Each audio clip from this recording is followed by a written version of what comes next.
Welcome to the Mobile Home Park Mastery Podcast, where you will learn how to identify, evaluate, negotiate, perform due diligence on, finance, turn around, and operate mobile home parks. And now, here is your host, the fifth largest mobile home park owner in the United States, Frank Rolfe. Ever seen those shows on TV like Counting Cars where they take an old jalopy and make it into a great collector classic? It takes them typically a month or so to get the job done. Straightening the body, repainting the car, doing the interior. But with mobile home parks, you can typically get a lot of charm really fast. This is Frank Rolfe with the Mobile Home Park Mastery Podcast. We're going to be talking about how to get quick charm with a mobile home park.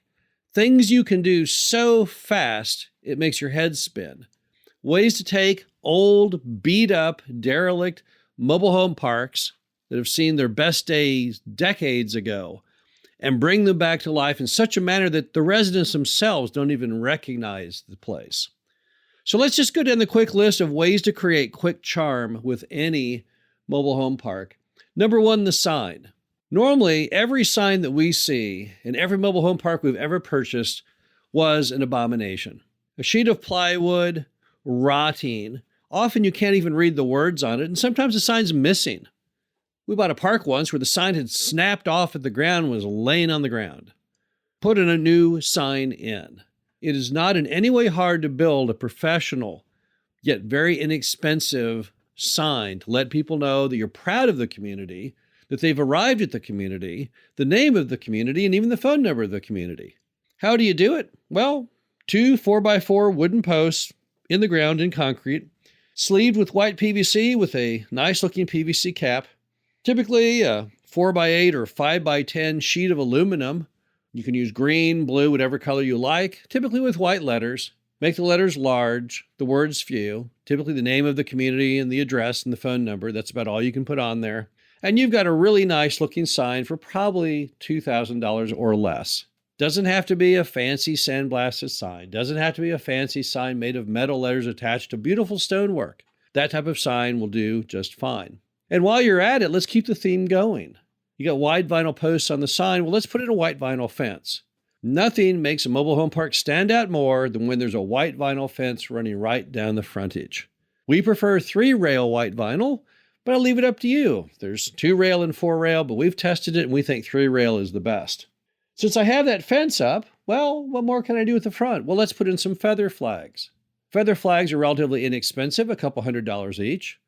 Typically space them around 50 feet from flag to flag. And when you put those feather flags behind that brand new 3-rail white vinyl fence with that brand new sign that matches, you will have quite the entry. Your residents will arrive home when you install this, which you can typically get that whole thing installed, in 2 weeks or so. And they will say, oh my heavens, this place is looking good. What does that get for you? Well, once you have their adoration, it's a lot easier to raise the rent. It's also a lot easier for them to tell their friends and neighbors, you got to live here. This place is getting some really big improvements. But let's not stop there. Let's keep going. As long as we have a white vinyl fence and white vinyl posts on the sign, let's go ahead and keep that going throughout the park. Take all those old rusted metal and old rotted wood signs in there and let's throw them all in the trash. Let's put a new white vinyl post with brand new signs. It costs you about $50 a sign to buy them online with matching white vinyl caps that match the sign out front. And now we've got a theme that goes throughout the property. You know what? Even the largest REITs, that's the same process they use. So inexpensive, so quick and easy to install. But let's not stop. We're having too much fun. So let's go ahead and let's make those common areas immaculate. Whether it's your little mailbox building, little office, little shed, little shop, whatever the case may be, let's get that thing painted an attractive color. Let's make sure there's no broken windows. Let's make sure if there's a sign on the building that we get a brand new sign that, hey, let's get one that matches the one out front. You see, the common areas kind of allow you to see into the heart and soul of the ownership of the park.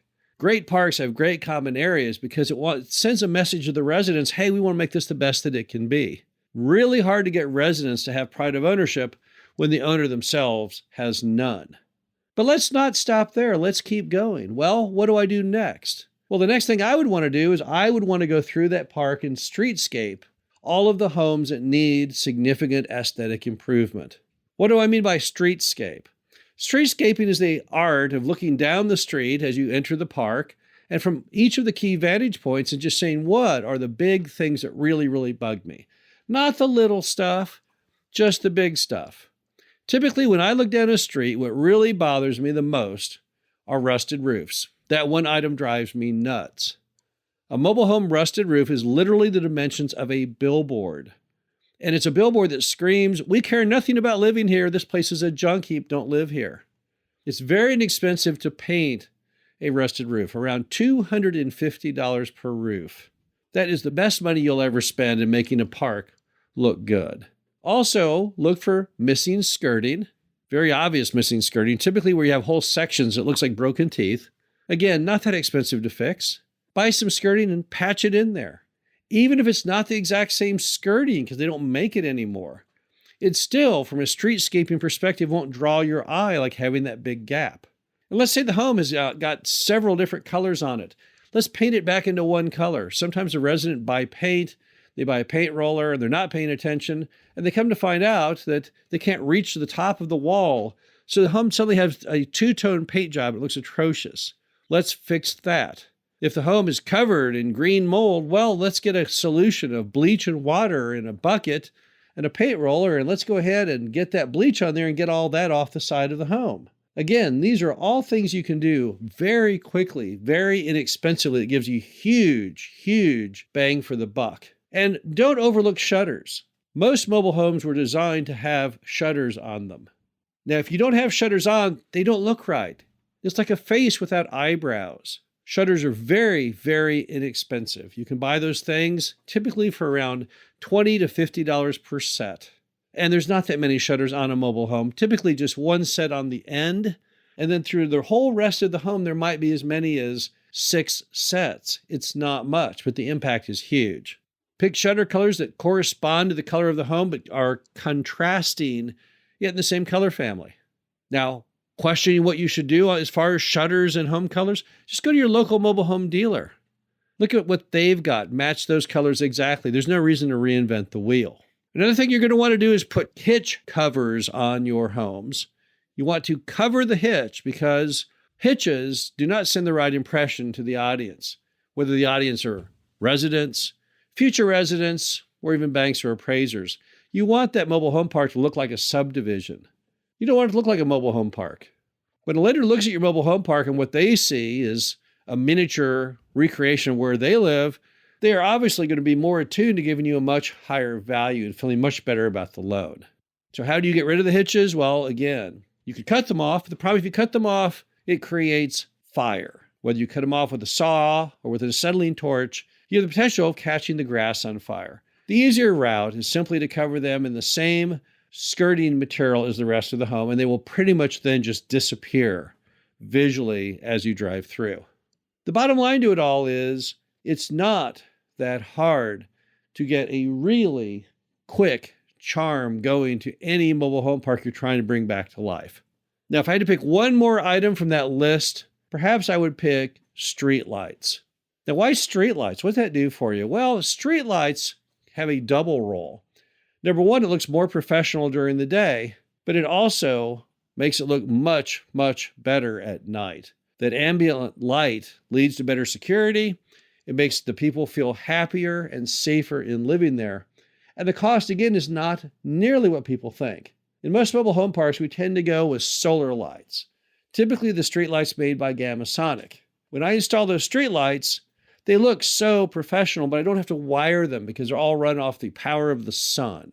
So all I have to do is put in the foundation for them and put it up. I don't have to wire it.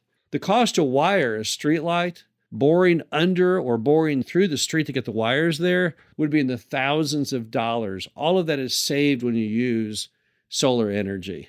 The bottom line to it all is you can take any mobile home park in the United States, and if you use a smart strategy and you find vendors that can move quickly, you would not believe how drastically you can transform any property at a fairly low amount of cost. That's one of the great things about the mobile home park industry is the ability to rebrand, to re-image any mobile home park. You can't do it with apartments. Too expensive for you to change the roof line, the balconies. Just to paint the apartment, you're talking hundreds of thousands of dollars in some cases. But with mobile home parks, it's unusual, but the simplicity in which they were designed and the fact you're using basic materials that are not very expensive at heights that almost anyone can reach lends the ability to bring old parks back to life in a very, very affordable manner and very quickly. This is Frank Rolfe, the Mobile Home Park Mastery Podcast. Hope you enjoyed this. Talk to you again soon. Thank you for listening to the Mobile Home Park Mastery Podcast. Be sure to visit us at mhpmastery.com to subscribe to the show, read our show transcriptions, and access all of our great information on mobile home park investing.